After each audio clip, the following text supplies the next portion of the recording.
Tak ahojte, prišiel som dneska s niečím úplne iným, s futbalíkom Euro 2024. Takýto mega starter pack. Pozrieme sa vlastne, čo v ňom nájdeme. Malo by to byť licencovaný produkt na Euro 2024 od Topsu. Mali byť vnútri aj 3 takéto kartičky limitované, kde je Cristiano Ronaldo. A plus nejaké hracie karty, vnútri by sa mal nachádzať ešte nejaký album, plus checklist, hrací plán, 2 balíčky a 8, teda po 8 kariet, čo obsahujú asi. Tak nejak malo byť. Dobre, tak by som to asi išiel pozrieť, otvoriť, čo tam teda nájdeme.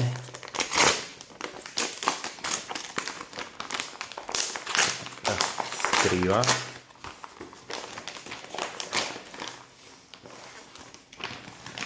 Takže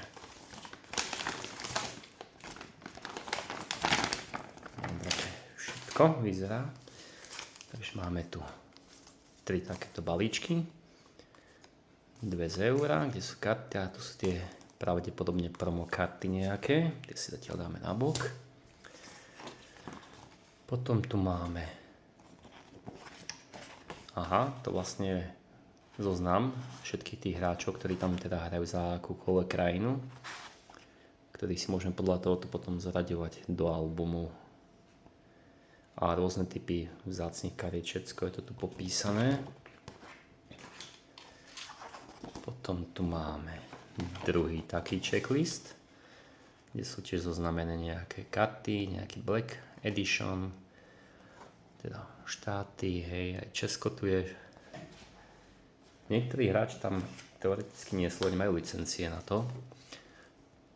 Tu máme takýto, vyzerá, že hrací plán, no to bude akože to je veľké, to sa celé nezmestí do záberu.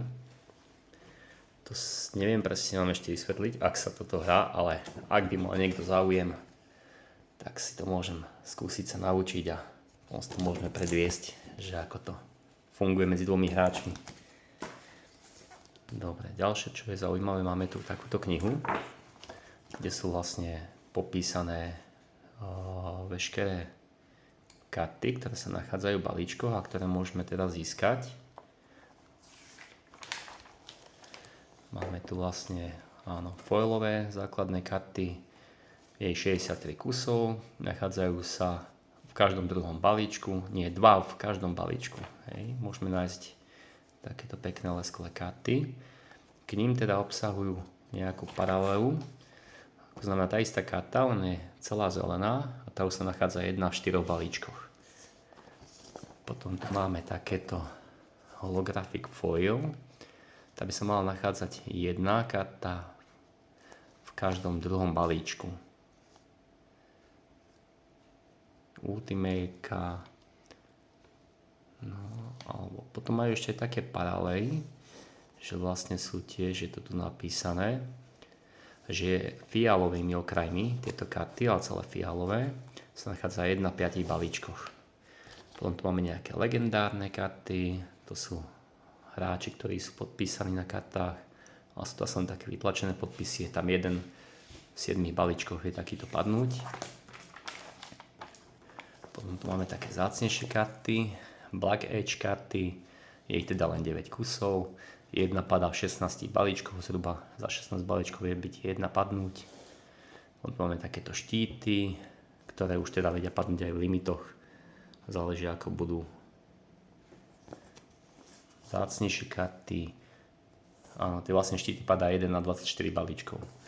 Potom máme energy karty, tých je teda 9, padá 1 za 36 balíčkov. Nejaký zoznam tých hráčov, ktorí tam vedia padnúť. Tiež vedia byť limitovaní v rôznych limitoch, vzácnostiach. Tu sú vlastne limit edition karty, je ich 21 komplet a dajú sa nájsť v rôznych veciach. My máme teraz toto zelené, čiže tie sa nachádzajú len v tomto starter packu, niekde ich neviete nájsť. Tam je vlastne ten Cristiano Ronaldo, Jude Bellingham, a Power Limited Edition, to si vlastne rozbalíme a pozrieme, aké tam budú.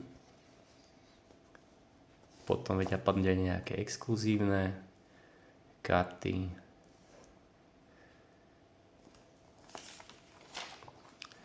No potom tu máme také nejaké, ktoré teda nie je napísané, ako často padajú, ale sú to už podpisové karty s podpismi, ktorí vedia teda padnúť aj v limitovaných edíciách. A voľaké aj double podpisy hráčov.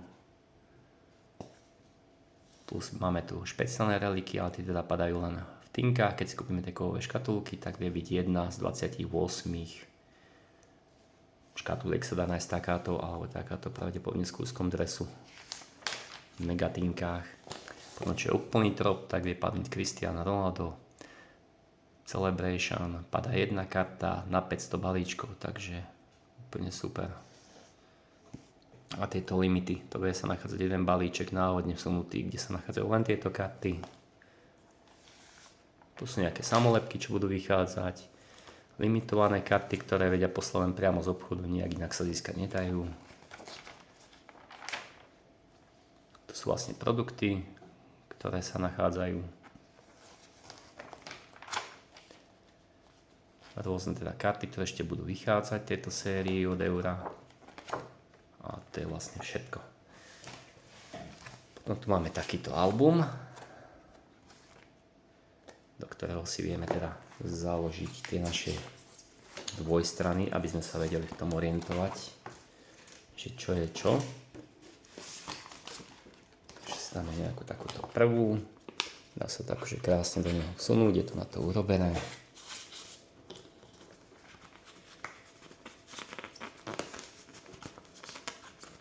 Tak, keď to vlastne to máme, otvoríme si album, tak už vidíme aj checklist, podľa ktorého sa dá zoraďovať. Stránok je tu hromadu. Neviem, okolo 500 dačo kariet to vychádza oboj strany, že sa do toho zmestí, takže úplne za mňa super. Mám ešte jednu stránku, sa tam potom budeme dávať, uvidíme, čo nám padne. Takže pristúpime k balíčkom, tento si necháme naposledy a vyskúšame otvoriť tento. Sú tiež také nejaké papierové pečíky. Vidíme, čo v nich bude. Takže máme tu nejakú kartu na aplikáciu. Takže prvú máme hráča Stefan Posch. A tu už máme takú prvú lesklu. Vlastne za Rumunsko, kapitán Nicole Stanciu. Máme tu hrdinu. By mohlo byť asi Belgicko, možno sa mýlim. Áno, je to Belgicko. Hero, máme tu takýto lesklu Topsku. Zendo Debast a nejaká fialová paralela, čo už je tá jedna z 5 balíčkov, čo zhruba padá. Antonio Silva, no prosím, paráda. Za ním Mitro Uzini. Attila Salaj. Švajčar Silvan Wildmer. Dobre, pozrieme sa, čo nás skrýva v ďalšom balíčku. A tu už vidíme, že bude niekto zo Slovenska, to je taký malý. Aha, máme tu prvého Čecha, Tomáš Holeš, Mike Megan, Oliver Kahn za Nemcov na takejto lesklej karte. Granit Xhaka, Švajčiar, Rumún, Nicole Staciu, tiež na zelenej, čiže tej už vzácnejšej karte.